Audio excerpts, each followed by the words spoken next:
यंदाच्या यात्रेला एक सुपारी द्यायची होती. अहो पण कुठल्या गावात द्यायची सुपारी? साताराला या. येतो येतो. काय मानधन ए 2 चपात्या दे. यंदाच्या यात्रेला एक सुपारी द्यायची होती.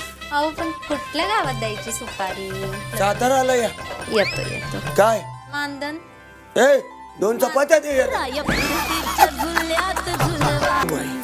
यंदाच्या यात्रेला एक सुपारी द्यायची होती. अहो पण कुठल्या गावात द्यायची सुपारी? साताराला या. येतो येतो. काय मानधन ए 2 चपात्या दे. मराठी कला विश्वातील अशाच अपडेट जाणून घेण्यासाठी तुम्ही आमचं चॅनल टेलीचक्कर रिजनला नक्कीच सबस्क्राईब करा.